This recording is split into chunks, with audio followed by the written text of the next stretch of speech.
So we're going to use leg swings to point out how what I'm doing is different from most traditional exercise stuff out there. So like what I'm doing, if you start really young and really early, it should lead to, flight, very strong aerial, acrobatic sensitivity, really good sense of fighting, spatial awareness, dance, like all of that stuff. It'll kind of lead to that if you just dabble in it from a young age. And so what you're doing, like all of that stuff comes from field sensitivity, I'll call it, which is being aware of your awareness, being aware of the space within which your breath and all of your perceptions are arising. When you're in that awareness, it's identical to being in water or being in any field. So if you're in water, you're displacing that field and there's a natural buoyant force. Like even if something's very heavy, the instant that it's like put in a field, even if it's too dense and it sinks, this still has a buoyant force associated with it. Like even if you put something that sinks when it's in the water, it'll have a buoyant force. If the buoyant force is more than its weight, the buoyant force will actually lift the thing up. But there's always buoyant force happening anytime that something's in a field. And so the swimming or floating comes from being able to put your weight on top of that field, to align your weight with the buoyancy of that field, and that lets you rest on the water. If you can't feel the buoyancy force, it'll slip around you, right? You can actually, like, you can move or struggle or panic in such a way that you can actually escape the buoyancy force and sink even when you should have floated, right? Like an inanimate object doesn't escape the buoyancy force, it's just there. Like a person that's just like relaxes in the water will like float up with their head above the water for the most part. But it's only like when you can be actively doing things wrong and you can actually escape the buoyancy force and sink or not be able to swim, right? And so if that happens, you'll often do things with a shallow awareness because you'll want to do things with low enough awareness that you're up out of the water and you're not having to deal with or rely on the buoyancy force. And that's like doing exercises in the shallow end to where you have some weight and that weight just presses you into the ground and you're like surrounded by awareness, but not so much that it actually supports you or makes you buoyant.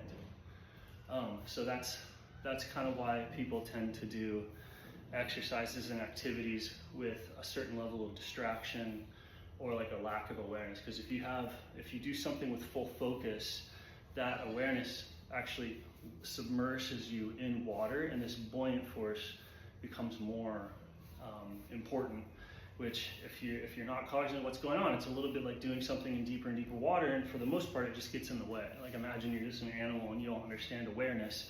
Like higher awareness is going to be like just getting in your way the same way that being in the water, if you didn't want to or you weren't aware of what that game was, it would get in the way.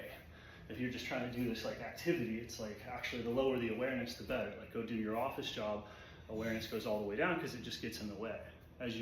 If you flood the awareness up, it'll get in the way of those types of activities. But then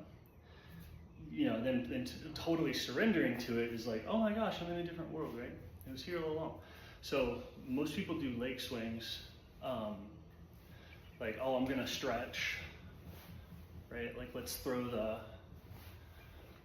legs, or we're gonna stretch, or like they're focusing on the leg swing, and it's more like, okay, this is a good repetitive motion, let's do it. I'm in that field. Once I feel the buoyancy, what is the buoyancy caused by? It can only be caused by the field that I'm in. So since I'm in a field, then my movement patterns are, if they're totally centered in that field, which just means if I'm buoyant right there, that means I'm centered in the field. If you just let yourself get to neutral buoyancy and you're falling or floating however you float, that's rock solid center of the field. And when you're in the center, you can move just a little bit and you you fall off the buoyancy force. It's constantly going. So moving yourself off the neutral line buoyancy force just a little bit causes a wave, the same way, or causes lift. So the same way that there's constant gravitational field going down, and then deflecting it just a little bit to the side causes movement, and if you're centered enough, it actually causes lift. So you can use it to tack in directions different from gravity, just like a sailboat can use the wind going this way to actually generate a force against the wind.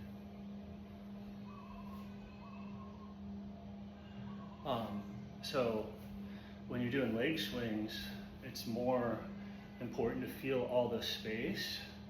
And anytime you're shifting the back, or you're actually centered, or you're working from that neutral, that buoyant point, like being mentally, physically centered, you're shifting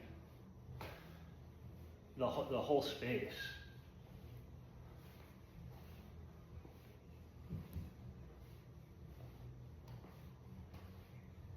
And you can actually get waves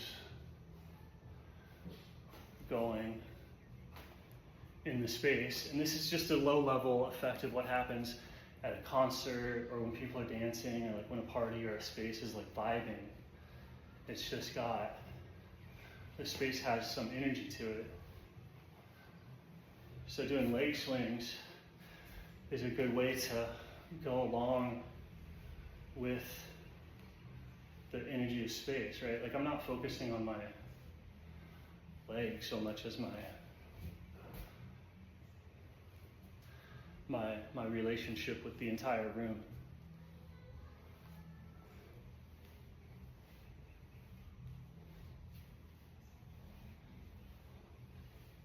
And just riding that sense of buoyancy like a current, or like a wave.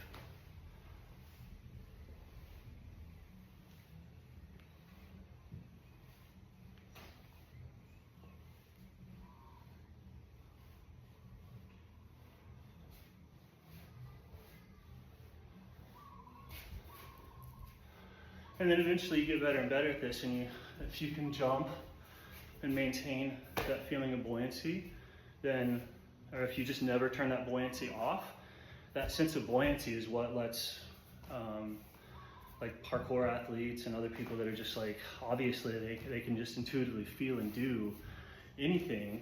It's just because their awareness is floating them throughout the whole movement. Whereas like when most of us, when you or I like jump or leap or dive or whatever, it kind of breaks our awareness. We don't know to look for it. Like, most of these people got this at a young age and or didn't lose it. And so when you have it, it makes lots of different activities as easy as if you were in water. Like everything from like acrobatics, movement, to like feeling other people, being sensitive to like stuff happening. Because when you're in water, you can see how different waves are impacting you. You can see things coming in the future. You can see waves far off. So like this type of thing levels up intuition, perception, understanding, all sorts of stuff.